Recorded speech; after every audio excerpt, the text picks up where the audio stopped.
ಶ್ರೀರಾಮ್ ಸಮರ್ಥ. July 14. ಗುರುಗಳು ಹೇಳಿದ್ದೇ ಸಾಧನೆ. ಪರಮಾರ್ಥವೆಂದರೆ ಏನೆಂಬುದನ್ನು ನಾನು ನಿಮಗೆ ಸ್ವಲ್ಪದರಲ್ಲಿ ಹೇಳುತ್ತೇನೆ. ಪರಮಾರ್ಥದ ಮರ್ಮವೇನಾದರೂ ಇದ್ದರೆ ಆಸಕ್ತಿ ಬಿಟ್ಟು ಪ್ರಪಂಚ ಮಾಡುವುದೇ ಆಗಿರುತ್ತದೆ. ನಮಗೆ ಈ ಪ್ರಪಂಚವನ್ನು ಯಾರು ಕೊಟ್ಟಿರುತ್ತಾರೋ ಅದು ಅವರದೇ ಇರುತ್ತದೆಂಬ ಭಾವನೆಯಿಂದ ಮಾಡಿದರೆ ಅದರ ಸುಖ ದುಃಖಗಳು ನಮಗೆ ಬಾಧಿಸುವುದಿಲ್ಲ. ಇದು ಸಾಧಿಸುವುದಕ್ಕಾಗಿ ಗುರುಮುಖದಿಂದ ಪ್ರಾಪ್ತವಾದ ಭಗವಂತನ ನಾಮವನ್ನು ನಾವು ತೆಗೆದುಕೊಳ್ಳಬೇಕು. ಯಾರನ್ನು ಗುರುಗಳಾಗಿ ಸ್ವೀಕರಿಸಬೇಕು? ಎಲ್ಲಿ ನಮಗೆ ಸಮಾಧಾನವೆನಿಸುವುದೋ ಅದೇ ಗುರುಪದವೆನ್ನಬೇಕು. ಗುರುಪದವು ಎಲ್ಲ ಕಡೆಗೂ ಒಂದೇ ಆಗಿರುತ್ತದೆ. ಗುರುಗಳಿಗೆ ಎಲ್ಲಿಯಾದರೂ ಅಡ್ಡ ಹೆಸರು ಇರುತ್ತದೆ. ಗೋಂದಾವಲೇಕರರು ಗೋಂದಾವಲೆಯಲ್ಲಿ ಇರುತ್ತಿರಬಹುದು, ಮತ್ತೊಬ್ಬರು ಮತ್ತೊಂದು ಊರಲ್ಲಿ ಇರುತ್ತಿರಬಹುದು. ಆದ್ದರಿಂದ ವ್ಯಾವಹಾರಿಕ ಅಡ್ಡೆಸರು ಬೇರೆ ಬೇರೆ ಆದರೂ ಗುರುಪದ ಎಂಬುದು ಸರ್ವಕಾಲದಲ್ಲಿಯೂ ಅಬಾಧಿತವಾಗಿಯೇ ಇರುತ್ತದೆ. ನಿಮಗೆ ಎಲ್ಲಿ ಸಮಾಧಾನ ಅನಿಸುತ್ತದೆಯೋ ಅವರನ್ನು ಗುರುಗಳೆಂದು ತಿಳಿಯಿರಿ. ಹಾಗೂ ಅವರು ಹೇಳುವ ಸಾಧನೆಯಲ್ಲಿಯೇ ಅವರನ್ನು ನೋಡಿರಿ. ಅವರ ದೇಹದ ಕಡೆಗೆ ನೋಡಬೇಡಿರಿ. ಅವರು ಕುರುಡರೋ ಕುಂಟರೋ ಎಂಬುದನ್ನು ನೋಡಬೇಡಿರಿ. ಅವರು ದೇಹದಿಂದ ಹೇಗೇ ಇದ್ದರೂ ಅವರು ಹೇಳಿದ ಸಾಧನೆಯಲ್ಲಿಯೇ ಇರಬೇಕು. ಅದರ ಜವಾಬ್ದಾರಿಯು ಎಲ್ಲಿಂದ ಗುರುಪದ ನಿರ್ಮಾಣವಾಗುತ್ತದೆಯೋ ಅದಕ್ಕೆ ಇರುತ್ತದೆ. ಗುರುಗಳ ಆಜ್ಞೆ ಪರಮಾರ್ಥವಾಗಿರುತ್ತದೆ. ಅವರು ಹೇಳಿದ್ದೇ ಸಾಧನೆಯಾಗಿರುತ್ತದೆ.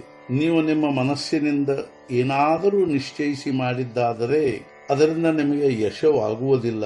ಅಭಿಮಾನದಿಂದ ಏನಾದರೂ ಮಾಡಿದ್ದಾದರೆ ಅದು ನಿಮಗೆ ಸಾಧಿಸಲಾರದು. ಆದ್ದರಿಂದ ಅಭಿಮಾನ ಬಿಟ್ಟು ಗುರುಗಳ ಕಡೆಗೆ ಹೋಗಬೇಕು. ಗುರುಗಳು ಹೇಳಿದ್ದೇ ಸಾಧನೆ ಎಂಬುದನ್ನು ದೃಢವಾಗಿ ಲಕ್ಷ್ಯದಲ್ಲಿಡಬೇಕು. ನಿಜವಾದ ಪರಮಾರ್ಥವು ಉಪದೇಶ ಮಾಡುವುದಕ್ಕಾಗಿ ಇರುವುದಿಲ್ಲ, ಅದು ಸ್ವತಃ ಆಚರಿಸುವುದಕ್ಕಾಗಿ ಇರುತ್ತದೆ. ನಮ್ಮ ಪರಮಾರ್ಥವು ಜಗತ್ತಿಗೆ ಎಷ್ಟು ಕಡಿಮೆ ಕಾಣಿಸುತ್ತದೋ ಅಷ್ಟು ಅದು ನಮಗೆ ಲಾಭದಾಯಕವಾಗಿರುತ್ತದೆ. ಜಗತ್ತಿನ ಪ್ರತಿಷ್ಠೆಯಲ್ಲಿ ಸ್ವಲ್ಪವೂ ಸಾರ್ಥಕತೆ ಇರುವುದಿಲ್ಲ. ನಿಜವಾದ ದೊಡ್ಡಸ್ತಿಕೆ ಇಲ್ಲದಿರುವಾಗ ವ್ಯರ್ಥ ದೊಡ್ಡಸ್ತಿಕೆ ಅನಿಸುವುದು ಅತ್ಯಂತ ಘಾತಕವಾಗಿರುತ್ತದೆ. ಒಬ್ಬನು ಇದ್ದಲಿ ಅಂಗಡಿ ಇಟ್ಟನು, ಇನ್ನೊಬ್ಬನು ಮಿಠಾಯಿ ಅಂಗಡಿ ಇಟ್ಟನು. ಅಂಗಡಿ ಯಾವುದೇ ಆದರೂ ಕೊನೆಗೆ ಲಾಭವೆಷ್ಟು ಅನ್ನುವುದಕ್ಕೆ ಮಹತ್ವ ಇರುತ್ತದೆ. ಅದರಂತೆ ಪ್ರಪಂಚದಲ್ಲಿಯ ಏರಿಳಿತಗಳಿಗೆ ಪರಮಾರ್ಥದಲ್ಲಿ ಮಹತ್ವವಿರದೆ ಮನುಷ್ಯನ ವೃತ್ತಿಯು ಭಗವಂತನ ಕಡೆಗೆ ಎಷ್ಟು ಅಂಟಿಕೊಂಡಿರುತ್ತದೆ ಎಂಬುದಕ್ಕೆ ಮಹತ್ವ ಇರುತ್ತದೆ. ಪರಮಾರ್ಥಕ್ಕೆ ಯಾವುದೇ ಪರಿಸ್ಥಿತಿಯೂ ನಡೆಯುತ್ತದೆ, ಆದರೆ ನಮ್ಮ ವೃತ್ತಿಗಳು ಮಾತ್ರ ಸ್ಥಿರವಾಗಿರಬೇಕು. ಒಂದು ಕಡೆಯಿಂದ ಮನಸ್ಸಿನ ಸಂಯಮ ಹಾಗೂ ಇನ್ನೊಂದು ಕಡೆಯಿಂದ ಭಕ್ತಿಯ ಬಲವಿದ್ದರೆ ಪರಮಾರ್ಥವು ಬೇಗನೆ ಸಾಧಿಸುತ್ತದೆ. ನಿಜವಾಗಿಯೂ ಪರಮಾರ್ಥವು ಎಷ್ಟು ಸುಲಭವಾಗಿದೆ ಎಂದರೆ ಅದನ್ನು ಸಹಜವಾಗಿ ಮಾಡಲು ಬರುತ್ತದೆ. ಆದರೆ ಆಶ್ಚರ್ಯವೆಂದರೆ ಅದು ಬಹಳ ಸುಲಭವಿದೆಯೆಂದೇ ಯಾರೂ ಅದನ್ನು ಮಾಡುವುದಿಲ್ಲ. ಪ್ರಪಂಚವು ಪರಮಾರ್ಥಕ್ಕೆ ಅಡ್ಡಿಯಾಗುವುದಕ್ಕಾಗಿ ಇರುವುದಿಲ್ಲ, ಅದು ಪರಮಾರ್ಥ ಸಾಧಿಸುವುದಕ್ಕಾಗಿಯೇ ಇರುತ್ತದೆಂಬುದನ್ನು ನಾವು ದೃಢವಾಗಿ ತಿಳಿದುಕೊಳ್ಳಬೇಕು. ಸಾಧಕನು ದೇಹದ ಕರ್ತವ್ಯವನ್ನು ಪ್ರಾರಬ್ಧದ ಮೇಲೆ ಹಾಕಿ ಮನಸ್ಸಿನಿಂದ ಈಶ್ವರೋಪಾಸನೆ ಮಾಡಬೇಕು.